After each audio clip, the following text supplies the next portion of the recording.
നിലപാടാണ് ഈ ഗവൺമെന്റിനുള്ളത്. ആ സഹോദരി ചോദിച്ചത് ശരിയാണ്. ഭരണപക്ഷം തെറ്റ് ചെയ്താൽ അതിനെ പ്രതിപക്ഷം ചൂണ്ടിക്കാണിക്കട്ടെ, ചൂണ്ടിക്കാണിക്കുന്നുണ്ട്. പക്ഷെ പരിഹാരം ഉണ്ടാകുന്ന അവകാശങ്ങൾ പുനഃസ്ഥാപിക്കുക എന്ന ഒരാവശ്യം ഉന്നയിച്ചുകൊണ്ടാണ് ഭൂസംരക്ഷണ സമിതിയുടെ ആഭിമുഖ്യത്തിൽ നിരാഹാര സമരം ഇവിടെ നടന്നുകൊണ്ടിരിക്കുന്നത്. നിരവധിയായ സന്ദർഭത്തിൽ ഞാൻ ഇവിടുത്തെ MLA-മാരുമായും ബന്ധപ്പെട്ടവരോടും ഈ സമരത്തിന്റെ വിശദാംശങ്ങൾ ചോദിച്ച് മനസ്സിലാക്കിയിരുന്നു. ഇടയ്ക്ക് 1-2 തവണ വരാനുള്ള സമയം തയ്യാറായെങ്കിലും മറ്റ് ചില കാരണങ്ങൾ കൊണ്ട് ഇന്നാണ് ഇവിടെ വരാനുള്ള അവസരം ഉണ്ടായത്. വാസ്തവത്തിൽ നിങ്ങൾ നടത്തുന്ന ഈ സമരം ജീവിക്കാൻ വേണ്ടിയുള്ള സമരമായി ഞാൻ കണക്കാക്കുകയാണ്. ഇതിന്റെ ചരിത്രവും ഇതിന്റെ മറ്റ് വിശദാംശങ്ങളുമെല്ലാം ഇവിടെ എനിക്ക് എഴുതി തരികയുണ്ടായി. നിങ്ങളുടെ പൂർവ്വ പിതാക്കന്മാർ നൂറ്റാണ്ടുകളായി മുനമ്പം കടൽ തീരത്ത് മത്സ്യബന്ധനം നടത്തി ജീവിക്കുന്ന ആളുകളാണ്. അവിടെ നിന്നാണ് തിരുവിതാംകൂർ രാജാവ് കയ്യിൽ നിന്ന് 404 ഏക്കർ ഭൂമി ഇവിടെ സത്താർ മൂസ ഹാജി സേട്ട് എന്ന് പറയുന്ന വ്യക്തിക്ക് കൃഷി ചെയ്യാൻ വേണ്ടി കൊടുത്തത്. അതുമായി ബന്ധപ്പെട്ട ചരിത്രമെല്ലാം നിങ്ങൾക്കറിയാം, ഞാൻ വിശദീകരിക്കേണ്ട ആവശ്യമില്ല. നിങ്ങൾക്ക് 10-33 വർഷമായി ബഹുമാനപ്പെട്ട അച്ഛൻ ചൂണ്ടിക്കാണിച്ച പോലെ നിങ്ങൾ ഇവിടെ കരമടച്ചുകൊണ്ടിരിക്കുകയായിരുന്നു. അപ്പോൾ ഒരു പ്രശ്നവുമില്ലാതെ ഇത് മുന്നോട്ട് പോയ സാഹചര്യം എന്നോട് അന്തരിച്ച ശ്രീ പോൾ വക്കീല് എന്നോട് ഞാൻ KPC പ്രസിഡന്റ് ആയപ്പോ എന്റെ സെക്രട്ടറി അദ്ദേഹം എന്നോട് ഒരിക്കല് ഞാൻ ഓർക്കുകയായിരുന്നു ഈ സമരത്തിൽ വന്നപ്പോ ഇതുമായി ബന്ധപ്പെട്ട ചില കാര്യങ്ങൾ, അന്നത്തെ നിയമപരമായ ചില കാര്യങ്ങൾ എന്നോട് അന്ന് സംസാരിച്ചത് ഞാൻ ഓർക്കുകയാണ്. അപ്പൊ നിയമപരമായി നിങ്ങൾ 10-33 വർഷമായി നിങ്ങൾ ഇവിടെ കരമടയ്ക്കുന്നു, ഭൂമിയുടെ എല്ലാ കാര്യങ്ങളും നോക്കി നടത്തുന്നു. അപ്പോഴാണ് ഇപ്പോൾ കരമടയ്ക്കേണ്ട എന്ന നിലപാട് ഉണ്ടാവുകയും ഭൂമിയിൽ നിങ്ങളുടെ അവകാശങ്ങൾ ഹനിക്കപ്പെടുകയും ചെയ്യുന്ന ഒരവസ്ഥാവിശേഷം ഉണ്ടായിരിക്കുന്നത്. അപ്പൊ ഇതെങ്ങനെ സോൾവ് ചെയ്യാം? അതാണ് പ്രശ്നം. നമ്മള് നാട്ടിൽ ഇതിനു വേണ്ടി അനിശ്ചിതമായ നിരാഹാര സമരമായി മുന്നോട്ട് പോകുന്നത് ശരിയല്ല. നിങ്ങളുടെ ആവരാതികളും പ്രശ്നങ്ങളും കേൾക്കുക എന്നുള്ളതാണ് എന്റെ ഉദ്ദേശം. ഞാനിവിടെ വന്നത് ഞങ്ങൾ കേട്ട ശേഷം സ്വാഭാവികമായും തീരുമാനമെടുക്കേണ്ടത് ഗവൺമെന്റാണ്. ഗവൺമെന്റ് അധികാരത്തിരിക്കുന്ന ഗവൺമെന്റ് വേണം ഇത്തരം കാര്യങ്ങളിൽ തീരുമാനമെടുക്കുക, അതേത് ഗവൺമെന്റ് ആണെങ്കിലും. ഞാൻ ഓർക്കുന്നത് ഇതുപോലെ നിരവധി കാര്യങ്ങൾ ഉമ്മൻചാണ്ടി മുഖ്യമന്ത്രിയായിരുന്ന കാലത്ത് ഞങ്ങള് ഇടപെട്ട് ചർച്ചകളിലൂടെ പ്രശ്നങ്ങൾക്ക് പരിഹാരം ഉണ്ടാക്കാറുണ്ട്. ഇവിടെ സമരം ചെയ്യുന്ന നിങ്ങളെ എന്തുകൊണ്ട് ഗവൺമെന്റ് ഒരു ചർച്ചയ്ക്ക് പോലും വിളിച്ചോ? ഇതുവരെ വിളിച്ചോ? ഓൺലൈനിലല്ല, മുഖാമുഖം കണ്ട് വേണമല്ലോ മീറ്റിംഗ് നടത്താൻ. അപ്പൊ 83 ദിവസക്കാലമായി ഇവിടെ സമരം നടത്തുന്ന നിങ്ങളോട് ബഹുമാനപ്പെട്ട മുഖ്യമന്ത്രി തന്നെ ഒരു ചർച്ചയ്ക്ക് വിളിക്കേണ്ടതായിരുന്നു. അത് വിളിക്കാതിരുന്ന ഒരിക്കലും ശരി. ഇതുപോലെ എത്രയോ സമരങ്ങൾക്ക് നേതൃത്വം കൊടുത്ത ആളുകളെ ഞങ്ങളൊക്കെ വിളിച്ച് ചർച്ച ചെയ്തിട്ടുണ്ട്. ചില പ്രശ്നങ്ങൾ തീരും, ചിലത് തീരില്ല. ചിലതിനകത്ത് നിയമപ്രശ്നം ഉണ്ടാവും, ചിലതിനകത്ത് കോടതിയുടെ ഇടപെടലുണ്ട്, ഒക്കെ ഉണ്ടാവും. അപ്പൊ മുനമ്പത്ത് കഴിഞ്ഞ് 83 ദിവസമായി ഒരു സമരം നടക്കുമ്പോൾ ആ സമരത്തിൽ പെട്ട ആളുകളെ വിളിച്ച്, അതിന്റെ പ്രതിനിധികളെ, എല്ലാവരും അല്ല, പ്രതിനിധികളെ വിളിച്ച് ഒരു ചർച്ച നടത്താൻ ഗവൺമെന്റ് തയ്യാറാകേണ്ടതായിരുന്നു.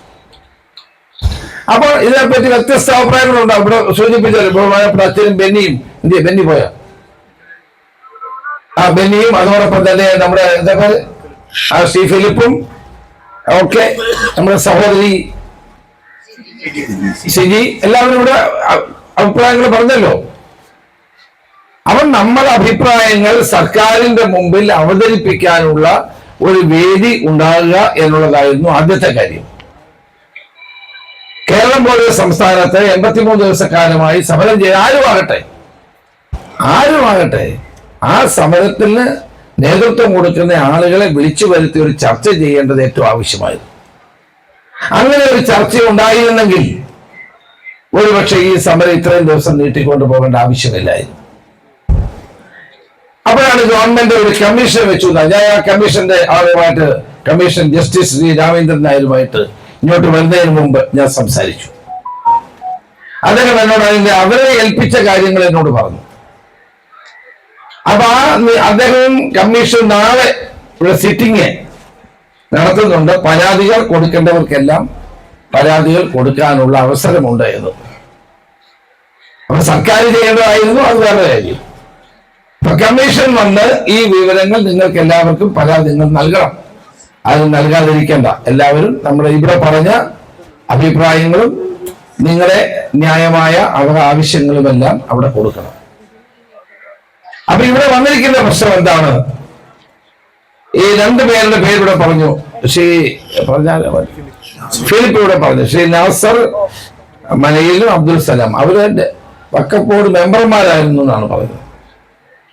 അപ്പൊ വഖഫ് ബോർഡ് മെമ്പർമാരായിരുന്ന ആളുകളാണ് ഇപ്പൊ കോടതിയിൽ കേസ് കൊടുത്തിരിക്കുന്നത്. അവരെ പുറത്താക്കി. അവരെ വഖഫ് ബോർഡ് തന്നെ പുറത്താക്കിയെന്നാണ് മനസ്സിലാക്കാൻ കഴിഞ്ഞത്. അപ്പൊ ഈ സംഭവം കോടതിയിൽ നിൽക്കുകയാണ്. അപ്പൊ ഇത്തരമൊരു പ്രശ്നത്തിൽ ഗവൺമെന്റ് കുറെ കൂടി ഗൗരവതരമായ ഇടപെടൽ നടത്തണം എന്നുള്ളതാണ് ഏറ്റവും പ്രധാനപ്പെട്ട കാര്യം.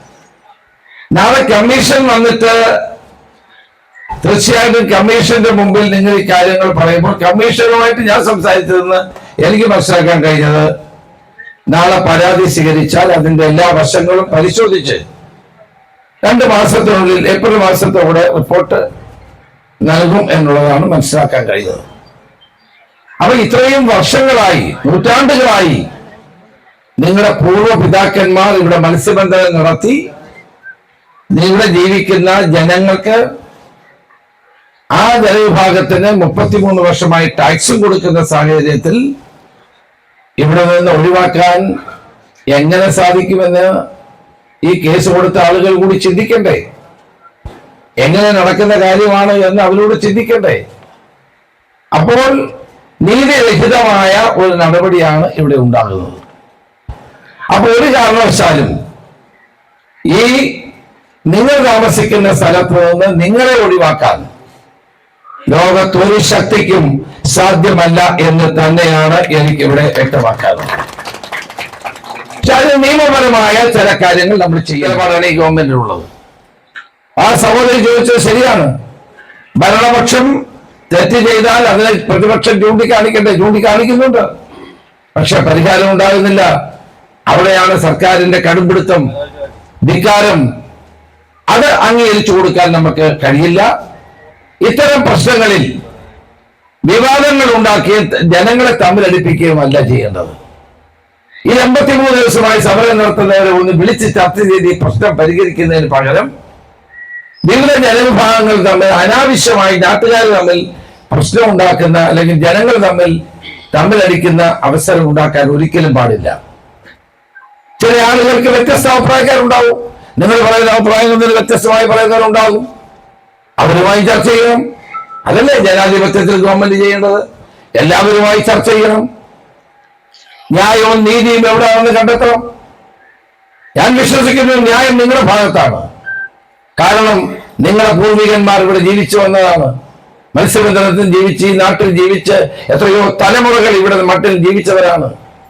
മാത്രവുമല്ല, നിങ്ങൾക്ക് 33 വർഷം കരമടയ്ക്കാൻ ഉള്ള അവകാശമുണ്ടെങ്കിൽ ഒരു സുപ്രഭാതത്തിന് അവകാശം എങ്ങനെ നിഷേധിക്കപ്പെടും? നിങ്ങൾ ഇവിടെ താമസിക്കുന്നു, നിങ്ങൾ വീട് വെച്ച് താമസിക്കുന്നു, കുട്ടികളെ പഠിപ്പിക്കുന്നു, നിങ്ങളുടെ ഉപജീവനം നടത്തുന്നു, മത്സ്യബന്ധനത്തിൽ പോകുന്നു. അങ്ങനെയുള്ള ആളുകളെ ഒരു സുപ്രഭാതത്തിൽ ഇവിടെ നിന്ന് പറഞ്ഞു വിടുക എന്ന് പറയുന്നത് എന്ത് ന്യായമാണ്, നീതിയാണ്? അപ്പോൾ ഇതിന് ഞങ്ങൾ നിയമസഭയിൽ ഉന്നയിച്ച് ഇതിന് നിങ്ങൾ ഏതായാലും സമരം ഇത്രയും ദിവസമായി സർക്കാർ ഒന്നും ചെയ്തില്ല. കമ്മീഷൻ എന്ന് പറയുന്നത് ഇന്ന് ഭൂമിയെ പറ്റി തീരുമാനിക്കാനാണെന്ന് എനിക്ക് തോന്നുന്നില്ല. നിങ്ങൾക്ക് എങ്ങനെ സംരക്ഷണം കൊടുക്കാമെന്നതിനെ പറ്റിയാണ് ആയിക്കോട്ടെ, ആലോചിക്കട്ടെ. നാളെ എല്ലാവരും പോയി കമ്മീഷന് മുമ്പിൽ പരാതി കൊടുക്കുകയും വേണം, വസ്തുതകൾ പറയണം, ന്യായമായി നിങ്ങൾക്ക് പറയാനുള്ളതെല്ലാം പറയണം. അപ്പൊ ഇതിന്റെ ഏറ്റവും പ്രധാനപ്പെട്ട കാര്യം ഇത് രമ്യമായി പരിഹരിക്കാൻ ഗവൺമെന്റ് മുൻകൈ എടുക്കാനുള്ള. ഇവിടെ സഹോദരി പറഞ്ഞത് ശരിയാണ്, സർക്കാരാണ് തീരുമാനിക്കേണ്ടത്. ഞങ്ങൾ സർക്കാരായിരുന്നെങ്കിൽ ഞങ്ങൾ തീരുമാനിച്ചേനെ. ഞങ്ങൾ പ്രതിപക്ഷത്തായതുകൊണ്ട് സർക്കാരിനോട് ആവശ്യപ്പെടാനാണ് ഞങ്ങൾക്ക് കഴിയുന്നത്. ആ ആവശ്യം ഞങ്ങൾ നിയമസഭയിൽ 17-ാം തീയതി ഞങ്ങളെ കൂടി ആലോചിച്ച് ഞങ്ങൾ എല്ലാവരും കൂടി ആലോചിച്ച് ഈ പ്രശ്നത്തിന് പരിഹാരം കാണാൻ തീരുമാനിക്കും. പിന്നെ നിങ്ങളൊരു കാര്യം മനസ്സിലാക്കണം, വഖഫ് ബോർഡ് പുതിയ ബില്ല് ഇപ്പൊ പൂർണ്ണമായും നടപ്പായിട്ടില്ല. ഇതിപ്പോൾ ജോയിന്റ് പാർലമെന്ററി കമ്മിറ്റിയുടെ മുമ്പിലാണ്. ആ കമ്മിറ്റി പരിശോധിച്ചുകൊണ്ടിരിക്കുകയാണ്. അപ്പൊ നിങ്ങളുടെ അഭിപ്രായങ്ങൾ കൂടി ഞങ്ങളുടെ മെമ്പർമാർ അതിലുണ്ട്. ജോയിന്റ് പാർലമെന്ററി കമ്മിറ്റിയിൽ ഞങ്ങളുടെ കോൺഗ്രസിന്റെ മെമ്പർമാരുണ്ട്. നിങ്ങളിവിടെ പറഞ്ഞ ബെന്നിയുടെ അച്ഛൻ പറഞ്ഞ കാര്യങ്ങൾ ഞങ്ങൾ അവരെ അറിയിക്കാം. ഇത് തീരുമാനമായിട്ടില്ല. കാരണം അങ്ങനെ ബില്ല് വന്നപ്പോൾ അതിന്റെ വരുംവരാളികളെ പറ്റി ആർക്കും അറിയില്ലായിരുന്നു. പെട്ടെന്ന് കൊണ്ടുവന്നൊരു ബില്ലാണ്. അപ്പൊ തന്നെ ജോയിന്റ് പാർലമെന്ററി പാർട്ടിക്ക് വിട്ടു. അപ്പം ഇതുമായി ബന്ധപ്പെട്ട കാര്യങ്ങൾ നിങ്ങൾ അതുകൊണ്ടാണ് ഞാൻ പറഞ്ഞത്, ഞങ്ങൾ ഇവിടെ വന്നത് നിങ്ങളുടെ അഭിപ്രായം അറിയാനാണ്. നിങ്ങൾക്ക് ആശങ്കകൾ എന്താണ്?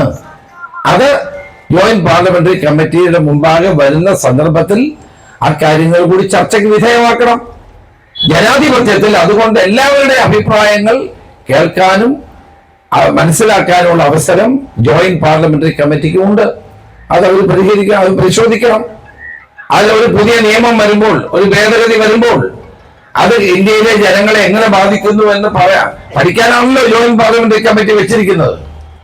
ആ ജോയിന്റ് പാർലമെന്ററി കമ്മിറ്റിയിലുള്ള നമ്മുടെ അംഗങ്ങളോട് നിങ്ങളുടെ ആവശ്യങ്ങൾ കൂടി ഞങ്ങൾ ഉന്നയിക്കുമെന്ന സംശയമൊന്നുമില്ല. അപ്പൊ ഏതായാലും തർക്കത്തിലും വഴക്കിലുമല്ല നമ്മുടെ മുമ്പിലുള്ള മാർഗം. നമ്മുടെ മുമ്പിലുള്ള മാർഗം നൂറ്റാണ്ടുകളായി ഇവർ ജീവിച്ചു വന്ന ഈ നാട്ടിലെ ജനങ്ങൾക്ക് സംരക്ഷണം ഉണ്ടാകണം, ഭൂസംരക്ഷണം ഉണ്ടാകണം. അത് എന്തെല്ലാം കാര്യങ്ങൾ ചെയ്യാം എന്നുള്ള കാര്യത്തിൽ ഗവൺമെന്റുമായി ശക്തമായി തന്നെ ആലോചിച്ച് ഞങ്ങൾ മുന്നോട്ട് പോകും. പ്രതിപക്ഷ നേതാവ് തന്നെ ഇവിടെ വന്ന് 1-2 തവണ ഇവിടെ വന്ന് നിങ്ങളോട് ഈ കാര്യങ്ങൾ വിശദീകരിച്ചത് കൊണ്ട് ഞാൻ ദീർഘമായി പറയുന്നില്ല. കാരണം പ്രതിപക്ഷ നേതാവിന്റെ അഭിപ്രായം പറഞ്ഞാൽ അതിൽ കോൺഗ്രസ് പാർട്ടിയുടെ അഭിപ്രായമാണ്, കോൺഗ്രസ് MLA-മാരുടെ അഭിപ്രായമാണ്.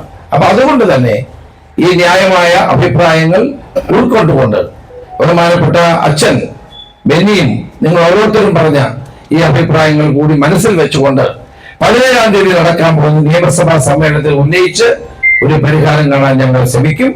നാളെ നിങ്ങൾ ആരും ഈ കമ്മീഷന് മുമ്പിൽ പരാതി കൊടുക്കാതിരിക്കരുത്, പരാതി കൊടുക്കണം. അതൊരു ഗവൺമെന്റ് വെച്ചതാണല്ലോ, വെച്ച് പരിഹരിക്കാൻ നമുക്ക് ശ്രമിക്കാം. ജനങ്ങളെ തമ്മിൽ അടുപ്പിക്കുന്ന ഒരു നടപടിയോടും നമുക്ക് യോജിപ്പില്ല. കാരണം ഈ നാട്ടിൽ നിങ്ങൾ ജീവിച്ചു വന്നവരാണ്, നാളെയും ജീവിക്കണം. ജനങ്ങളെ ഭിന്നിപ്പിക്കാനുള്ള ഒരു നീക്കത്തോടും നമുക്ക് യോജിപ്പില്ല. ഞങ്ങളെല്ലാവരും ആ കാര്യത്തിൽ നിങ്ങളുടെ വികാരത്തോടൊപ്പമാണ് എന്ന് സൂചിപ്പിച്ചുകൊണ്ട് എന്റെ വാക്ക് നിർത്തുന്നു. നമസ്കാരം. ജയ് ഹിന്ദ്.